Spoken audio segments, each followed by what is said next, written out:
most people, even when I talk to some people in my family, it's, oh, well, they all made this bad decision. They all do drugs. And I sit there and I'm like, absolutely not. Many of our guests are seniors. There's so many different ways. One horror story or one trauma. I mean, one gentleman, his story was he was duped by a woman, senior scam, and she took everything. Yeah. And he's out on the street. Some of the traumatic stories we hear too are pretty brutal. Absolutely. 2 senior spouses, one passes and they've lost that income and now they can't afford their home anymore.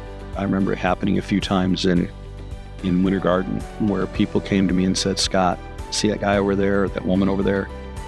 That was my next door neighbor. Oh, it has happened here. You had a home, you had a steady job. Life just was pretty gosh darn good until it wasn't. It was nobody's storyboard. Right. Nobody's goal sheet. That one thing or another took place that changed the entire trajectory of their life. Mm-hmm. This to me is church. It's more church than going and sitting in the pew for an hour because I feel like I'm doing it. And I think Tammy said it last year. She said, let our arms be the extension of Jesus's arm. And it meant that actually spoke to me. And I said, that's what I want to do. Hi everyone, I'm Tracy Lewis with Imagine Marketing, and in a moment I will turn things over to Pastor Scott, who is the founder and CEO of Matthew's Hope, as well as Shelley Bradford, who is the president and executive director of Matthew's Hope. And they will be joined by Kathy Rohr, who is a volunteer for Matthew's Hope. Welcome to this week's episode of Straight Talk, No BS with Matthew's Hope, presented by Imagine Marketing. At Imagine Marketing, we put in the extra effort to craft a tailored strategy for success. Book a free consultation today. In this episode, we will hear about Kathy's experience as a volunteer with Matthew's Hope Ministries. Shelley, take it away. Hi, Kathy. Thank you so much for joining our podcast. Can you start by giving us a little bit about yourself? Tell us a little bit about yourself. Sure. We moved to Florida probably about 2 years ago. No, my parents have been down here since the 90s. So I was coming down to help mom 1 week a month for like 3 years until my son graduated college. And then we made the move to be closer to them. Prior to that, I worked at a small Catholic church as the parish secretary. I job shared. Mm-hmm. And we basically, it evolved. And I started out just working with religious ed. It evolved to doing, jack of all trades, and you do everything, including working with volunteers there. And I volunteered with this kids' schools forever. As more and more adults went back to work, there were less and less volunteers in schools. Yeah. And so there were a few of us that kind of just, we were able, thankfully, to still do it because my job with the pastor was wonderful. The job was so flexible to be able to do all the volunteer work that I love to do. So, cool. Yeah. So how long? If I recall right, you do have some nursing background and some other stuff too, don't you? Well, I went to nursing school. I left nursing school in the middle of junior year. There you go. Okay. Graduated with business management because I could get out with my friends. Worked on Wall Street for 3 years. Met Jeff, but I needed to grow up. And when I met Jeff, we got married, and I went back to nursing school and finished up because I didn't have a lot left. And I worked as a nurse's aide while I did that. And then I worked in the hospital in the ICU for 3 years. Mm. And then my parents moved and my childcare went with them. Mm. So that's a bummer. Yeah, exactly.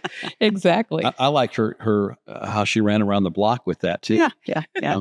Started nursing school, whoop, went over here, did business, Wall Street, whoop, back to nursing school. Oh, now I'm going to volunteer. Exactly. There you go. Exactly. It all makes perfect sense if you follow it line by line.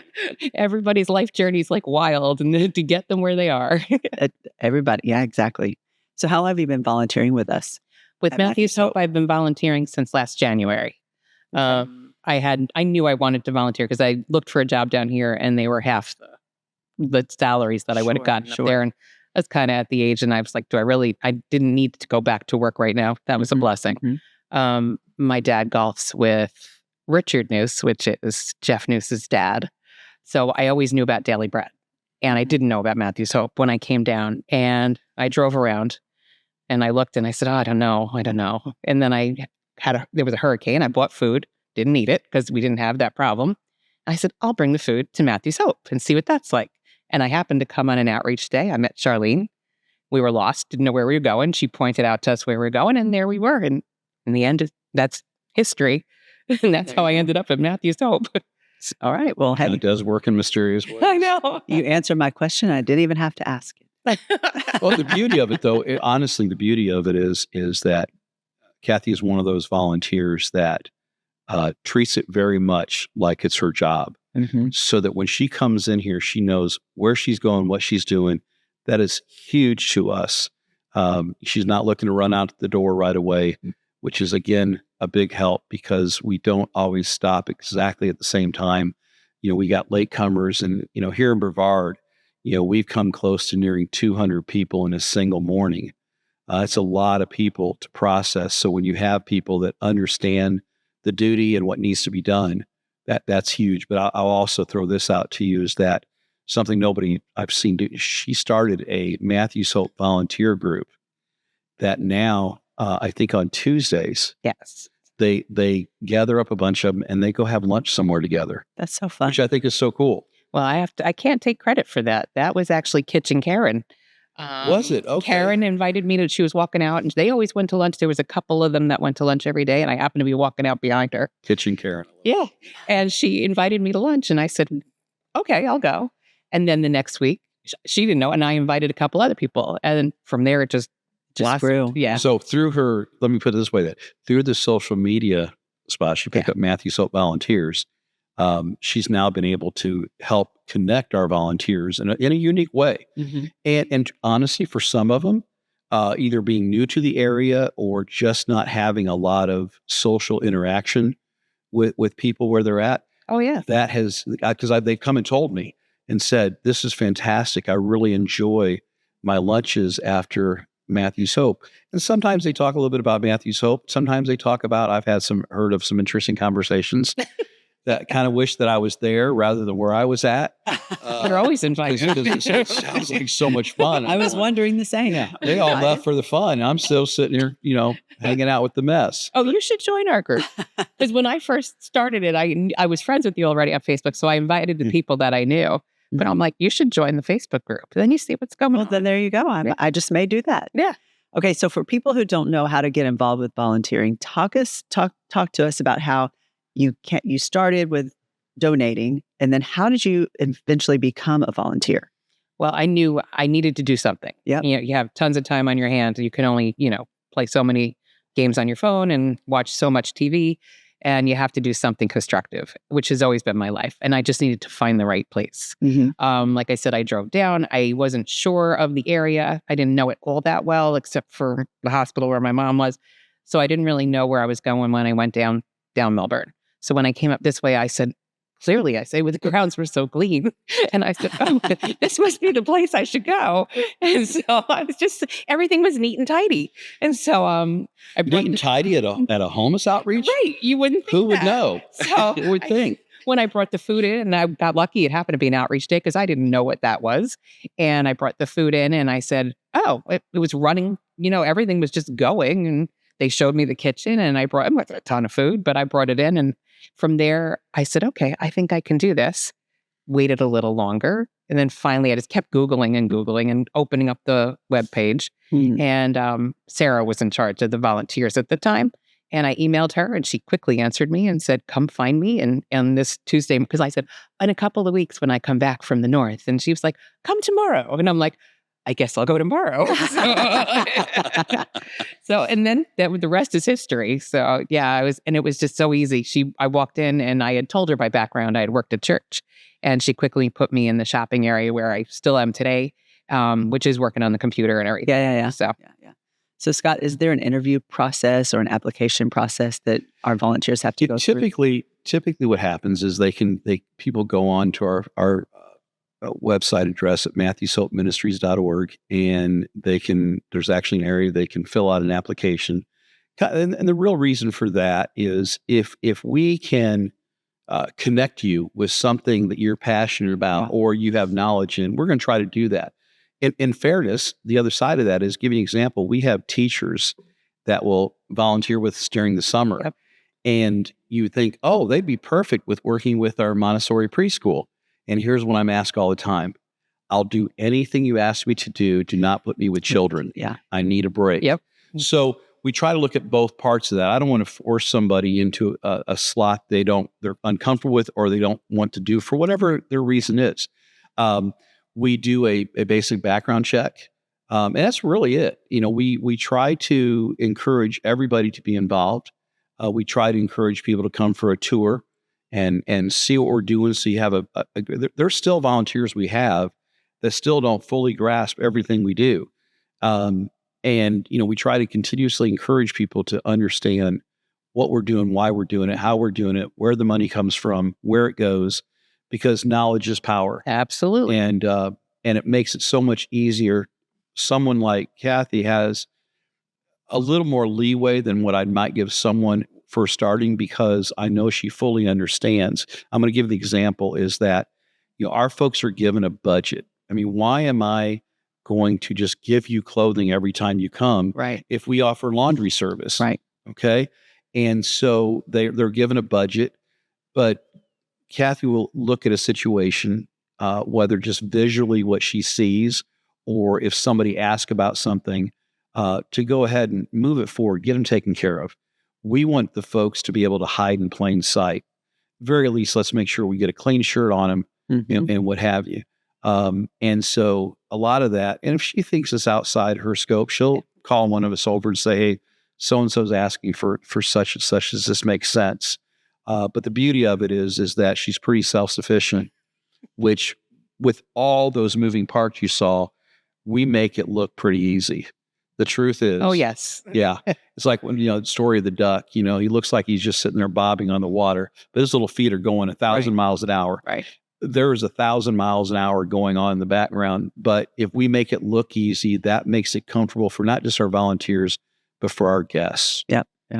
They're at ease because they're already in a high stress, high anxiety level when they come in here based on the lack of sleep, proper nutrition. I can go on through the list. Yeah. And so we want to make that as comfortable as we possibly can and make that connection. She is also one of those that pretty much can probably name everybody who sits down in her chair. At least by face. I'm not always great with names, but yes, I can name quite a few of them. Yes. Yes.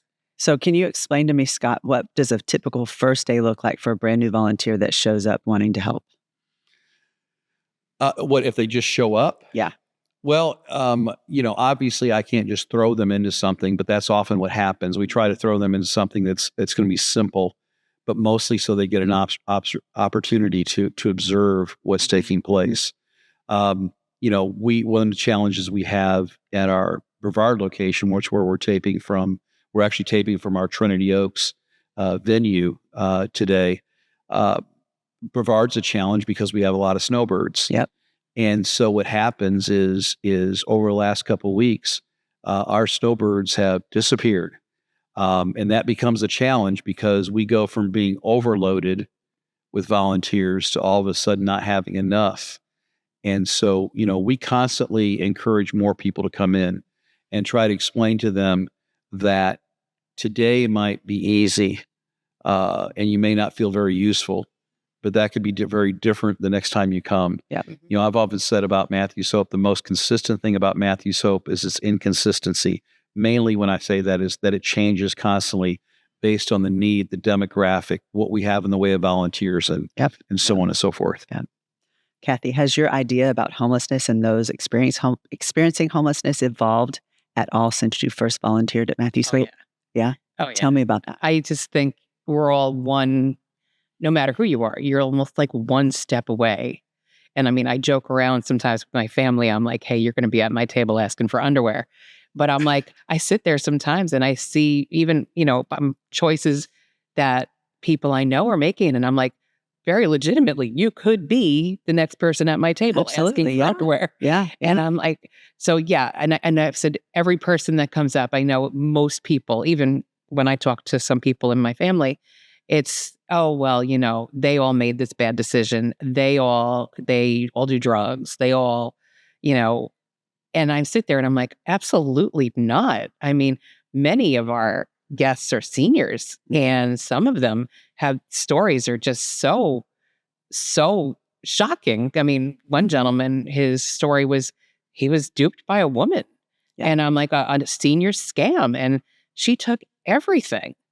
Yeah. And he's out on the street. And it's mind-boggling, the stories that you hear, and you realize it's just all of us are one step away. And some we've never talked about that I recall is it's more common than people believe. You mentioned the seniors, which I've already shared. That's our fastest growing demographic right now is baby boomers. But the scam aspect of it. Yeah. How many, particularly men, that lost a spouse, Yes. possibly looking for companionship. Yep. Okay. And I'm not, and look, people can look at that a lot of different ways. These guys weren't looking for someone to have sex with. No. They were looking for true companionship. Somehow someone contacted them through social media, started a conversation, and that's where it started. Mm-hmm. And because they were the spouse that was left behind, and they were male, they typically were in a better financial position than a lot of the women are that after the spouse dies. And, I can help out. Mm-hmm. And it's their way of showing care and humanity and love. And gosh, maybe this person, trusts me enough to share this story with me. I want to help. Yeah. And we've heard this over and again where they walk in here, you go, first question in your mind is, why in the hell are they homeless? Right. There's nothing about them that says they should be homeless. Yep. And then you find out this is what happened. Yeah. Okay. Now we're also finding people that have just been beat to death on the investment market especially this past year. Yeah. This market doing this. Okay. That does not, your average person does not come out well with that. Mm-hmm. And they get caught up in those ups and downs and find they lost, or again, someone took advantage, whether it was legit investment or not, took advantage of getting them involved. And they would have been great had what they were told was going to happen happened. Instead, we're in a market right now. The only people making money are those that are, I'm pretty sure there's inside trading going on in our government right now. But those who can day trade, which are few, and the institutional investors that are doing large sums, right, and it can move and sit there all day like I used to do, okay, and watch the market. And it's tough. And so there's so many different ways, one horror story or one trauma after another. Mm-hmm. That some of the traumatic stories we hear too are pretty brutal. Absolutely. Absolutely. I mean, even sometimes you have two senior spouses, one passes and they've lost that income and now they can't afford their home anymore. Mm-hmm. It's something that they've had for years. Yeah. And they just end up at your table and you're just mind blown again thinking, this could be me. Yeah. And never thought that could ever have happened. Right. Because their life was so stable for so long. Exactly. At 63 going on 64, I have to be honest, I am concerned. My life is going pretty well at this point. I make a pretty decent living. Took me a long time to get here again. But I tell people all the time, I can't live long enough in what I'm paid to ever retire. Right. I do look over, I think part of me being homeless at one time, you never forget that. You kind of always look for the other shoe to drop or look over your shoulder. But you do, there's this piece of you that just constantly is reminding you what's the next bad move that I'm not going to think is bad necessarily. Right. Okay. People, even when they make a poor decision, they didn't get up that morning and say, I'm going to make a poor decision. Sure. Okay. Yeah. It's like when people say to me, well, they chose to be homeless. That's the biggest line of bullshit. No one's ever chosen to be homeless. Though I've had people choose to remain homeless because it's so hard getting out. Yeah. It really is difficult. Oh, yeah. I mean, I also had a brother, he's passed now, but had my parents not found him on the street day after he was evicted with his trash bags of his whatever belongings he could get quickly, probably would have been lost on the street. Wow. And they took him in and he lived with them for the end of his life. But his demons and addictions basically ultimately took his life. But I said, it's so simple. It's not a choice. It's a demon. The alcohol or a drug addiction is not like, hey, I think I'm going to be a drug addict when I grow up. Right. It's an addiction. It's a sickness. Right. I saw someone the other day wrote they said that it never showed up on anybody's storyboard. Yeah, exactly. Right. Okay. Exactly. And I will say, and I didn't know your brother, but often there's other things that led up to. I've often said, now I'll go to my grave saying this.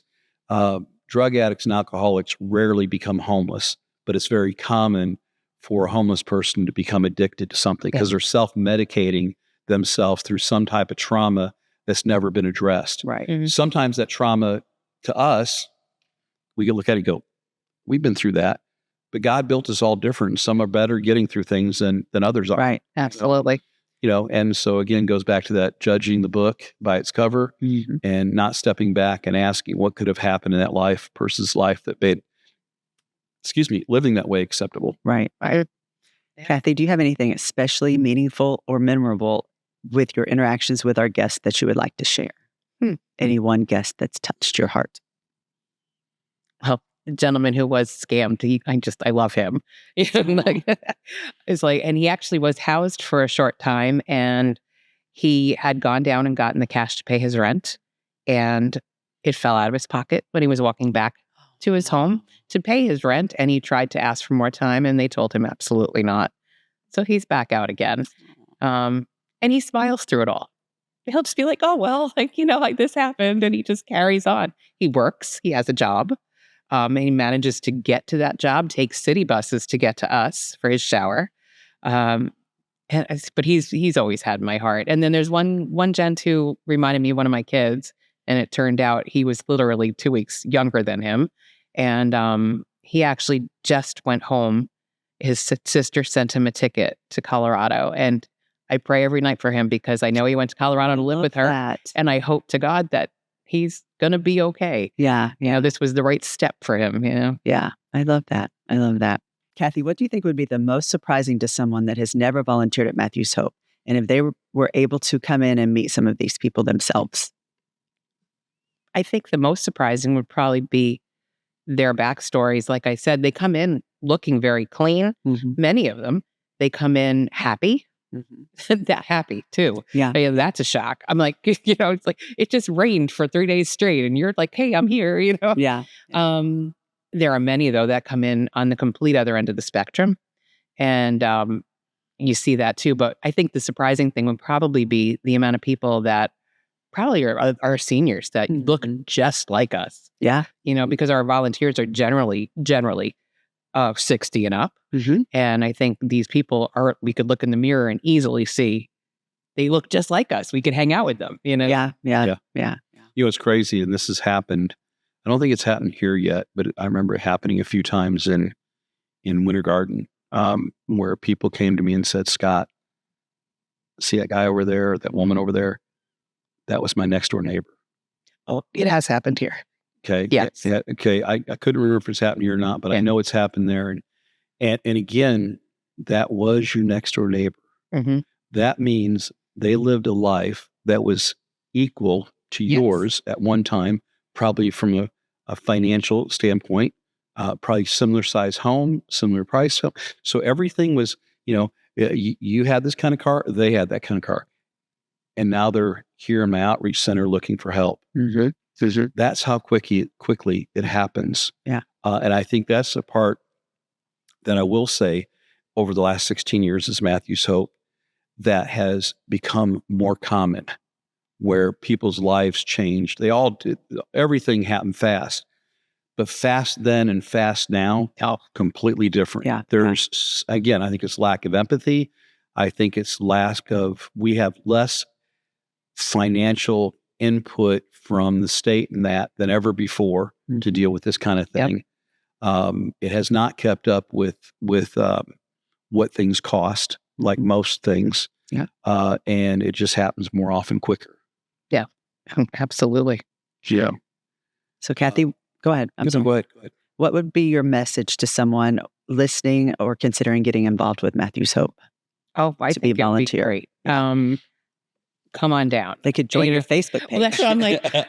Honestly, many of us, because we were transplants, didn't have friends. Now going to lunch is like our social event of the week. You know, like, some of us have started going on Thursdays too. Yeah. But I just, because you get filled up, or you can talk about what you saw that day that wasn't so great. Sure. You know, because some days are better than others. Yeah. But it fills your tank a little bit. It gives you a purpose. It has given some of us ideas to know the needs that are out there, like, you know, whether it be this time of year bug spray and stuff like that. So we're out there looking for sales, and then we share it on our Facebook page. You know, so if there's a BOGO at Publix, we, know that go get the BOGO and stuff like that. I just think that it just, the opportunities there, we're really a fun group, and you meet some really great people. Not other volunteers, but the guests as well. Sure. And you get to see a whole other aspect of life that you hadn't even thought of, and how they literally make it all work. Right. Which is mind-boggling sometimes. It's beyond mind-boggling sometimes. It's sometimes just you realize the level of intelligence that is there because, saw something the other day where it says the things you have today are things you might be praying for tomorrow. Absolutely. And it's true. And I think that when you have gone through life, again, we're talking about some of these older folks, and life has gone pretty well. You lived the American dream. You had a home. You had a steady job. Life just was pretty gosh darn good until it wasn't. Right. And I think, again, if most people would take the time to understand that, again, that it was nobody's storyboard, right? Nobody's goal sheet, nobody as a kid, they always ask, what do you want to do? And I want to be an astronaut. I want to be a fireman. I want to be a policeman. I want to, do this, that, or the other thing. No, not one of those people ever said, I want to be a homeless person trying to figure out where I'm going to sleep tonight without getting arrested. That's right. Exactly. My goal is to see if I can outwit the cops on where I'm sleeping tonight. No, no. Yeah. What is the most dramatic transformation that you've seen in a guest during your time volunteering with us? That's a good one. Oh, I remember the one guy who got a haircut. Brian? Yes.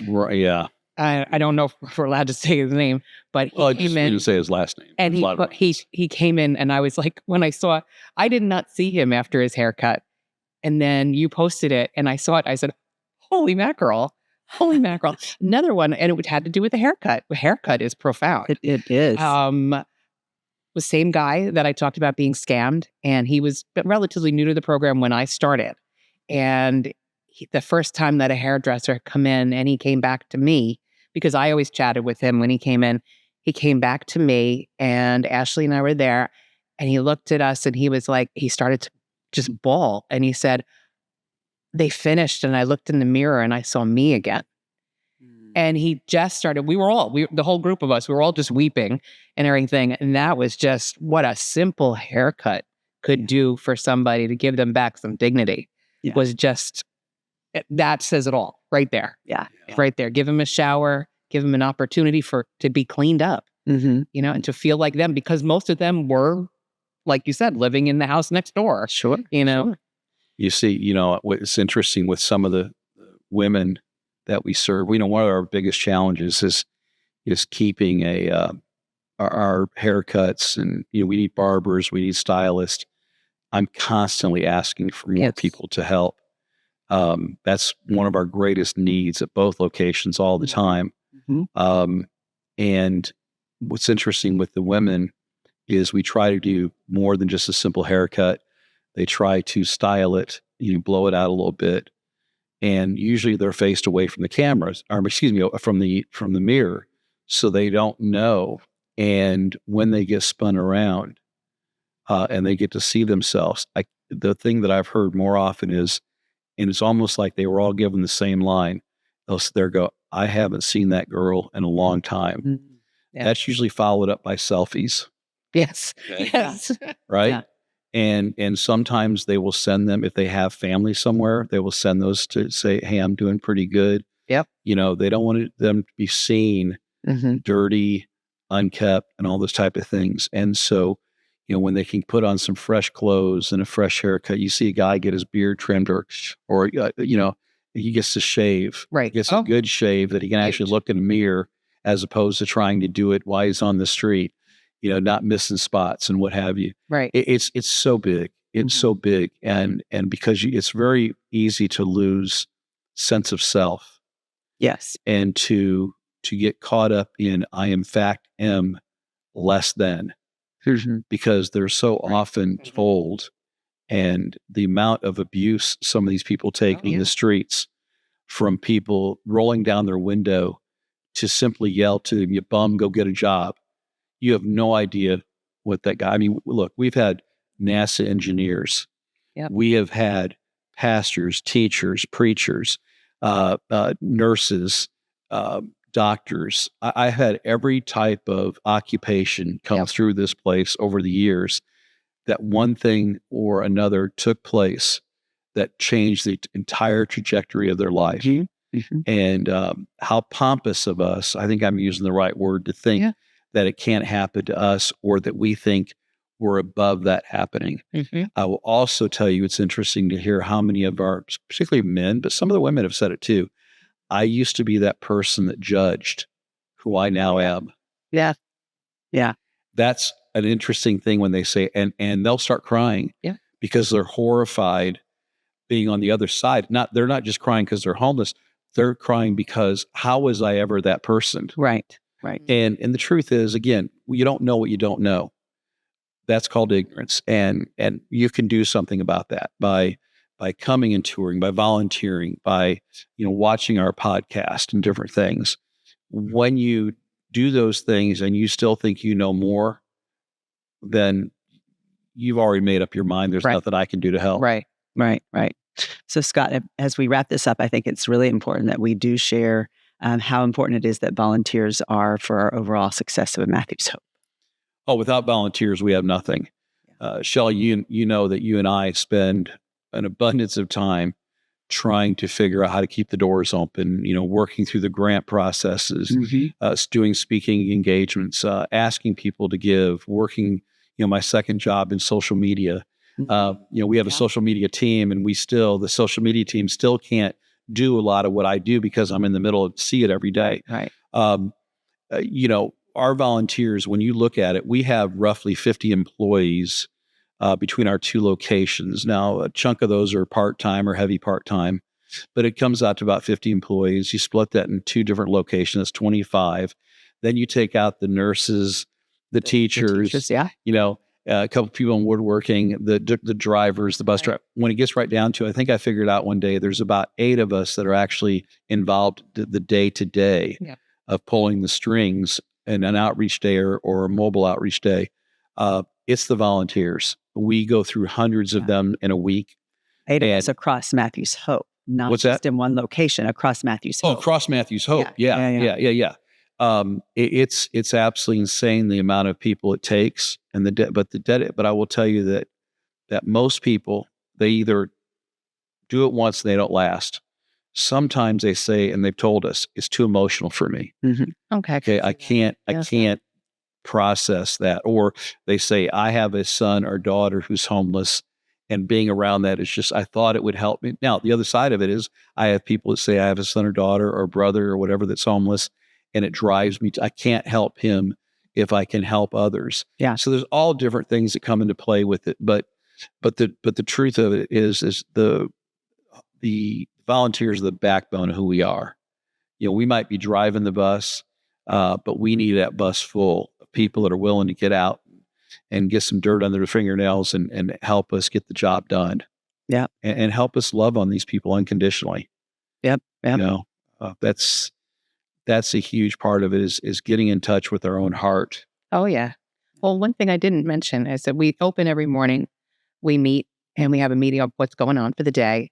And then we begin with the prayer. And we kind of, right now we have Bruce with us again, who is actually doing more with a pick a verse and kind of just set it up for the day. And I said, for many of us, I said, in the world today, I said, I worked at church for 17 years. You get a little I hate to use the word jaded. You just do. You do. And kind of, you go into church, but you're kind of just going through the motions. And to me, I've actually equated working here, coming here and volunteering here. This is my church. Church. This to me is church. It's more church than going and sitting in the pew for an hour, because I feel like I'm doing it. I am living.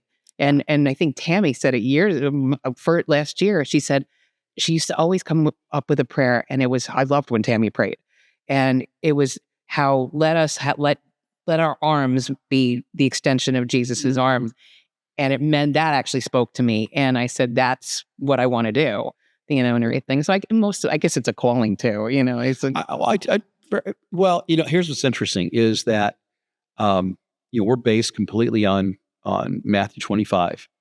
I jokingly say that we always say Matthew 25, 35 through 40. And most of us have heard it where he talks about, I was thirsty, he gave me something to drink, hungry, blah, blah, blah. What you've done for the least of these, you've also done for me. That looks great on a shirt. It's a great marketing tool. Yes. But I encourage people also to now read 41 through 46, I believe. And it's a commandment when it gets right down to it. Mm-hmm. Okay, it's an expectation if you that call yourselves followers. Yeah. I upset someone the other day. He says, "Are you Christian?" I said, "No." Look, aren't you an ordained pastor? I go, "Yes." In the Christian church? I said, "Hmm." He goes, "Well, why are you telling me you're not a Christian?" I said, "I am a Christ follower." I said, "There's a difference." I said, "I don't just sit in the pews. I don't get involved in the politics of the world and try to mix it in with my theology." Mm-hmm. I said, "What I do is I pour it through my God filter. If it makes it through, then it's of him and we will do it. If it doesn't, right, then even if I want to do it, mm-hmm. No, because if it's going to be against what he's called us, no, I'm not doing it." Right. And that's hard because, as someone who has been trained, whatever you want to call it, they did for me in seminary. I value my education. Don't get me wrong. The truth, the long and short of it really is love God, love his people. Mm-hmm. And if we just do that, we see amazing things happen here. I sometimes feel like we get a peek behind the curtain. Yep. Because we see something that is so beyond our comprehension and what lives have changed. And we got to witness it. It was almost like, for me, I feel like I'm a voyeur a little bit. Like, was I even supposed to see that? Thank you, God, and I don't know what to do with it. Mm-hmm. So, oh, yeah. Yeah. Thank you, Kathy, for all you do at Matthew's Hope. I really appreciate it. And thank you to everyone for watching and listening. And please like, share, and subscribe to this podcast to help us reach a larger audience. Come on down.